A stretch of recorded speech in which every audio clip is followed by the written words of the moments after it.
Olá, nós estamos numa série de vídeos chamado Escolha Viver. Nosso objetivo é auxiliar você para que você possa, na graça de Deus e na bondade de Deus, tomar as melhores decisões e viver para a glória de Deus e para o seu bem e para a sua satisfação. E hoje o nosso tema é Escolha Viver, pedindo perdão e aprendendo a pedir perdão. É sobre isso que nós vamos falar no vídeo de hoje. Para isso, eu quero convidar você a pensar o seguinte ponto: por que nós precisamos pedir perdão para as pessoas? Antes, o que é perdão? Perdão é você abrir mão do seu direito de ferir, ofender, machucar, retribuir o mal que o outro fez para entregar isso para Deus. Agora, o que é pedir perdão? É diferente de perdoar. Pedir perdão é reconhecer que houve um dano, reconhecer que o dano foi cometido por mim, reconhecer que eu errei e pedir que o outro me perdoe e que a gente possa caminhar em frente, apesar do relacionamento eventualmente ser encerrado. Isso é pedir perdão. E por que nós precisamos pedir perdão? Primeiro, porque a Bíblia é clara em dizer que nós somos pecadores. Romanos capítulo 3, do verso 10 ao verso de número 23, mostra uma sequência no texto que mostra que nós difamamos, ofendemos, machucamos, traímos, roubamos, mentimos, adulteramos, agimos de forma inadequada. Nós somos essas pessoas. E um dos problemas é que as pessoas têm dificuldade de reconhecer isso, mas a Bíblia é clara. Nós somos pecadores, nós cometemos o mal contra os outros, uns contra os outros. Por isso, nós precisamos pedir perdão pelos erros, pelos maus feitos, pelas ofensas, pelas intenções de ofensa que nós cometemos. O segundo é que, se nós escolhemos um caminho de não pedirmos perdão, os nossos relacionamentos não vão para frente. Por quê? Porque pelo fato de nós sermos essas pessoas complicadas, nós vamos machucar e ser machucados, machucar e sermos machucados. Se nós não aprendermos a perdoar e pedir perdão pelas ofensas que nós cometemos, nós vamos abrir uma série de feridas nos nossos relacionamentos. Nós vamos, se o relacionamento fosse como um tecido, nós estaríamos abrindo um monte de pontas abertas. Uma hora o tecido não aguenta e esgarça. Uma hora é tanta ferida, tanto a mágoa, tanta coisinha, tanta dificuldade, tanta palavra dura, tanta ofensa, tanta mágoa, que o relacionamento não vai para frente. Então, uma marca de relacionamentos saudáveis é que há perdão e há pedido de perdão. Agora, por que as pessoas não pedem perdão?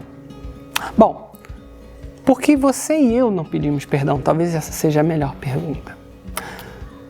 Primeiro, porque nós somos soberbos.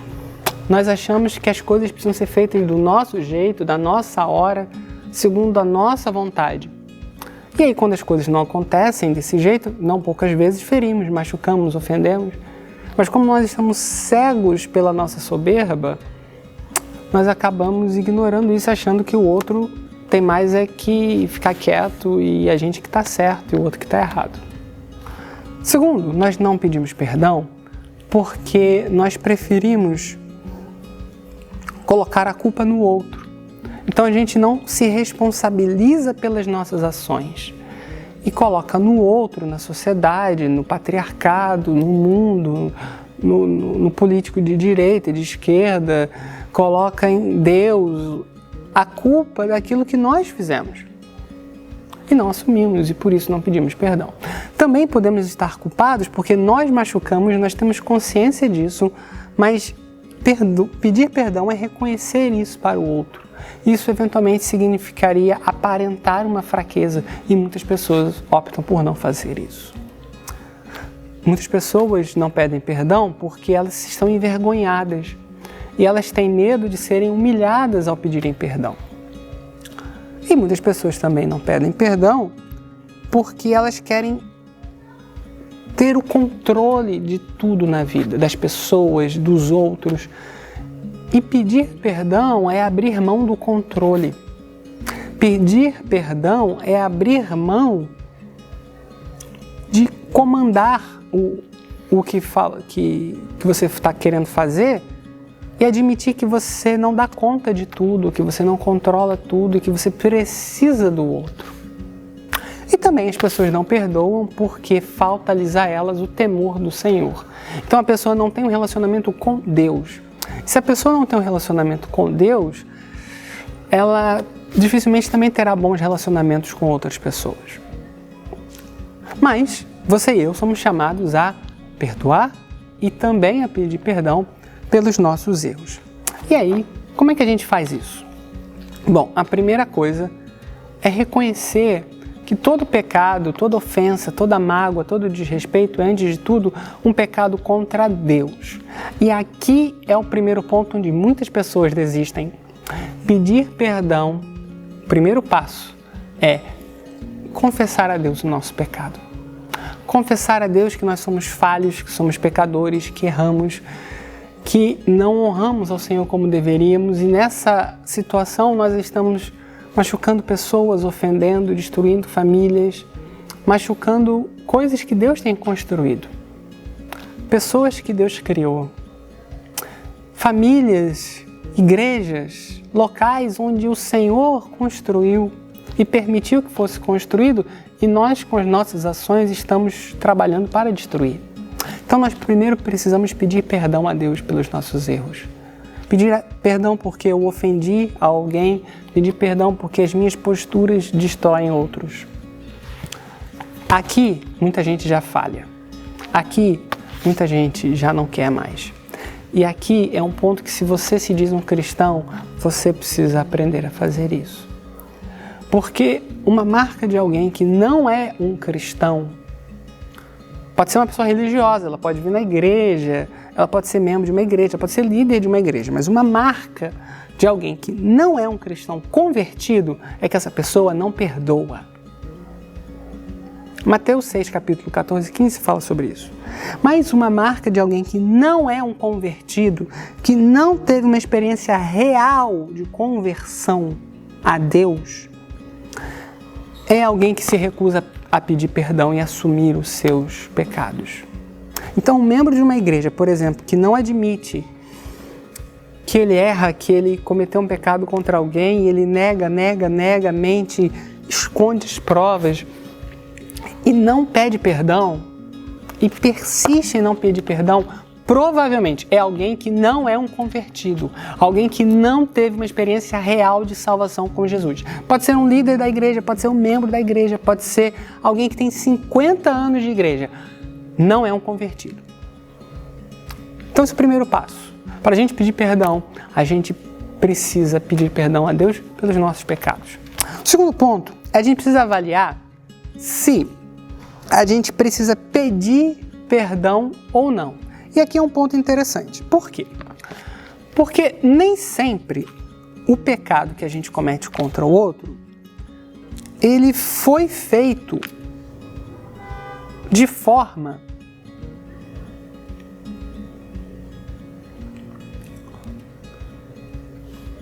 a machucar o outro. Deixa eu me explicar. Digamos que você tenha inveja de alguém. Inveja.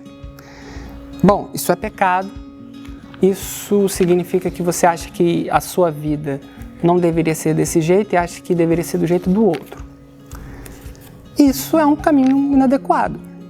A pergunta é, você está fazendo isso contra o outro, certo?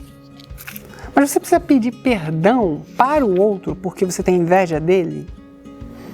Talvez não, porque talvez essa inveja seja algo apenas que você tem guardado no seu coração e você não revelou isso para ninguém, e você não tem ofendido essa pessoa, mas por dentro você tem inveja. Então você precisa pedir perdão a Deus, se livrar desse sentimento e ir adiante. Mas talvez essa sua inveja tenha se tornado uma maledicência, tenha se tornado uma fofoca, tenha se tornado algo destrutivo. Nesse caso, você precisa ir lá naquela pessoa e pedir perdão. Outra coisa importante é saber se você está pedindo perdão de verdade. O que acontece? Às vezes a pessoa pede perdão sem querer pedir de verdade. Tipo, eu sei que eu preciso pedir perdão para o relacionamento ficar mais ou menos do jeito que estava antes. Então a pessoa, desculpa aí, foi mal, eu errei. Mas no fundo, ela não crê nisso. Ela não acredita de verdade que ela cometeu mal contra o outro. Ela só está tentando manipular a situação. E aí é uma falha de caráter, que pode ser que você tenha, pode ser que eu tenha. Então a gente precisa primeiro pedir a Deus, Senhor, avalia isso para mim. E a gente precisa avaliar. Uma vez que você viu que precisa pedir perdão, vamos para o próximo passo. Porque o texto bíblico vai dizer, Mateus capítulo 5, 23 a 24, ele vai dizer algo muito importante. Se você estiver trazendo a sua oferta ao altar e lá se lembrar que o seu irmão tem alguma coisa contra você, deixe diante do altar e vá primeiro reconciliar-se com o seu irmão. Então você volta e faz a sua oferta. O que o texto está dizendo é que, para perdoar, a gente entrega para Deus e perdoa. Para pedir perdão, a gente pede perdão e vai em frente. Deus, na sua inteligência e sabedoria, Ele quer a restauração dos relacionamentos. Se você foi machucado primeiro, se você machucou depois, não importa. O importante é reconciliar e restaurar. Se você foi a parte ofendida, busque o perdão. Se você foi a parte que ofendeu, busque pedir o perdão. E aí entra o terceiro ponto, que é o seguinte: marque um momento para conversar com essa pessoa. E aqui é um ponto importante, porque às vezes a gente trata o perdão como se fosse uma desculpa, tipo, encostei em você, foi mal aí. Não, marque um momento, converse com a pessoa, dê espaço para ela também falar sobre essa questão. E assuma, esse é o quarto ponto, assuma a sua responsabilidade na situação. Porque um dos problemas, que é uma das marcas de alguém que não está pedindo perdão verdadeiramente, é colocar a culpa no outro, por exemplo.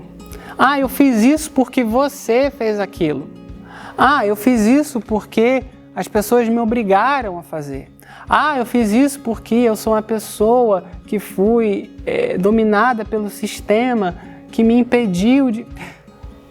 A gente precisa aceitar a nossa parcela de responsabilidade. Porque, veja, se numa discussão você acha que 10% do problema é seu e 90% é do outro, você assuma e peça perdão pelos seus 10% de responsabilidade.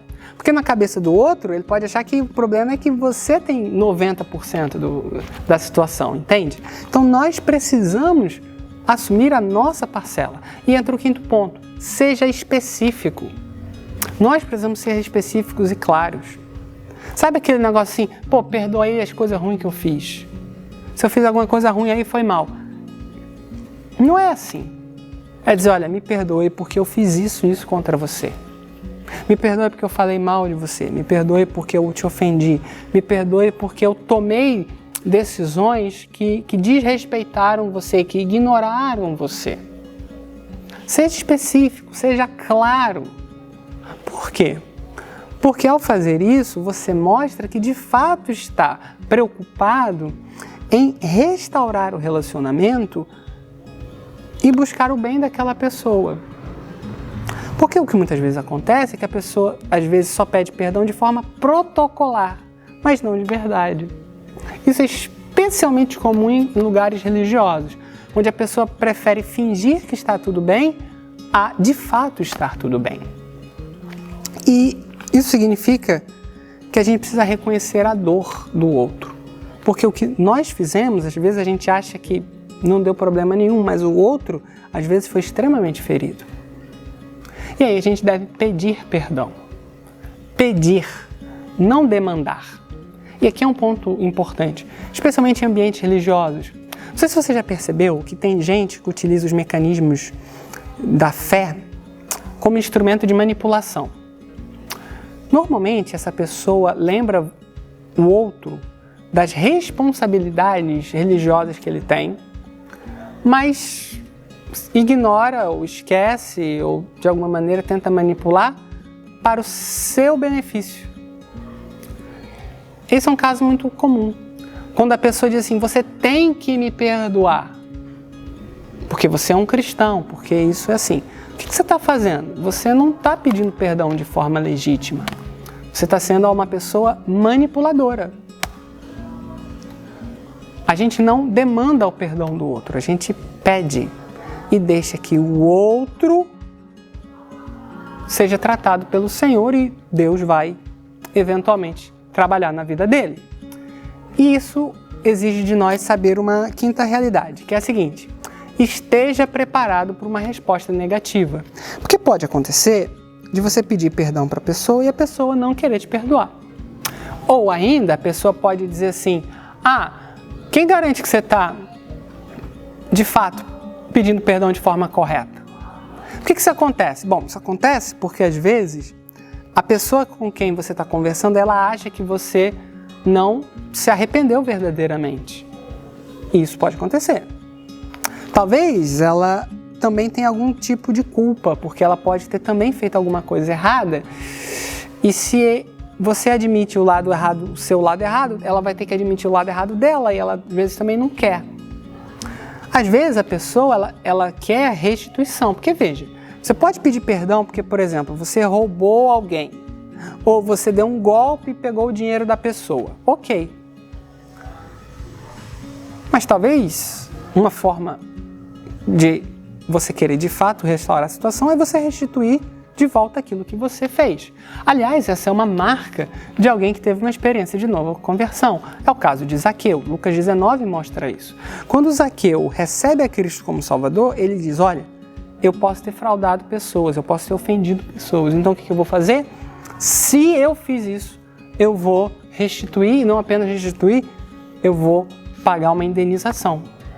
Talvez a pessoa espere isso. Talvez a pessoa ela tema uma repetição da ofensa.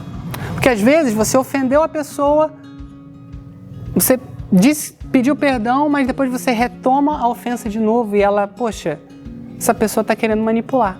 Então, se você de fato quer pedir perdão para alguém, você precisa ter consciência de que você precisa, de fato, ter consciência de que você machucou o outro. E não, obviamente, repetir a ofensa.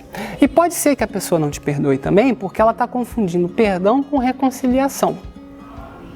Lembra, o fato de você pedir perdão não quer dizer que o relacionamento vai voltar ao normal como era antes. Ele vai precisar ser reorganizado e, eventualmente, ele pode acabar. E esse é o sexto ponto, que é o seguinte: você e eu precisamos assumir diante de Deus as consequências das nossas ações. Porque esse talvez seja um mal-entendido grande em muitos lugares. A ideia de que se eu fizer a coisa certa, então eu não vou enfrentar as consequências do erro que eu cometi. Isso não é verdade. Existe uma diferença entre perdão e assumir as consequências. Você pode ter, por exemplo, traído o seu amigo, abandonado o seu amigo, desrespeitado o seu amigo. Então você pede perdão ao seu amigo pelo mal que ele fez, que você fez a ele. Mas isso não significa que a relação vai voltar ao normal como se nada tivesse acontecido. A relação pode continuar, mas ela pode se tornar menos íntima. A relação pode acabar. A relação pode até melhorar depois, mas se isso acontecer, você precisa assumir as consequências diante de Deus, porque você tomou a decisão errada. Você traiu seu namorado, você traiu a sua namorada, e você vai lá e pede perdão a ela. Ok? Mas isso não significa que ele vai continuar com você. Ele pode dizer, não, eu não quero mais o relacionamento. E ele está no direito dele. Então, nós precisamos assumir isso, porque existem consequências financeiras, consequências de reputação, consequências de relacionamento que a gente precisa assumir. E não ter essa visão de que, poxa, mas eu pedi perdão. Pois é, você pediu perdão, mas existem as consequências. E o outro não é obrigado a continuar no relacionamento, por exemplo, de amizade.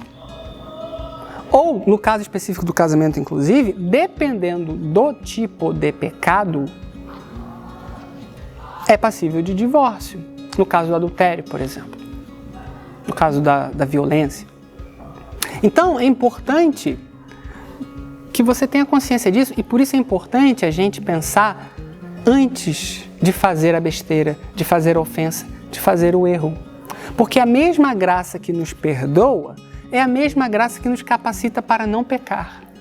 O mesmo Espírito Santo que nos consola para, depois que nós pecamos e nos chama de volta ao Senhor, é o mesmo Espírito Santo que te capacita para você permanecer firme diante das tentações. E aí a gente precisa do 7º e último ponto. Viva em paz, sabendo que você fez o que devia ter feito e deixa isso nas mãos de Deus. Por quê? Porque talvez o outro não perdoe você. Mas aí o problema é do outro. Mas você fez o que devia ter feito. E é esse o objetivo do que nós devemos fazer. O que é ter uma consciência limpa? Por que escolher viver com a consciência limpa?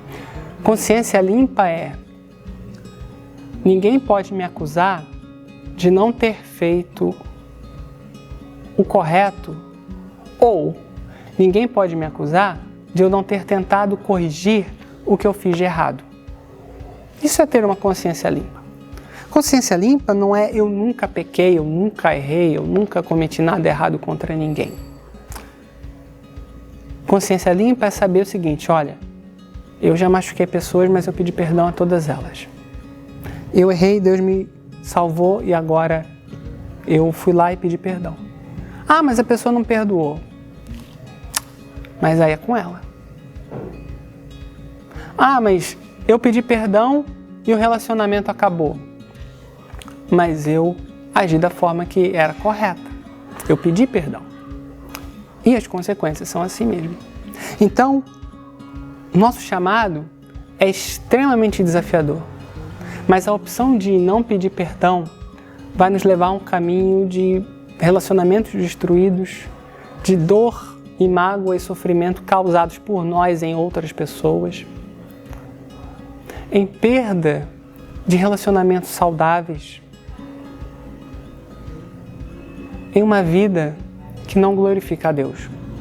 Por isso eu quero apelar para você hoje. Se você tem alguém que você precisa pedir perdão, peça perdão. Para que Deus possa abençoar a sua vida, para que Deus possa ser glorificado em você e para que possa haver paz. Porque veja, o objetivo de Deus é sempre a reconciliação. Nem sempre a reconciliação será possível. Mas lembra quando eu disse que perdão não é reconciliação? Perdão é unidirecional, a gente perdoa, mesmo que o outro não reconheça o seu pecado.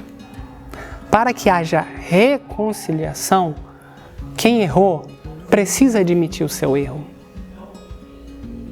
Precisa se comprometer a um caminho de restituição, ou de reparação, ou de reabilitação.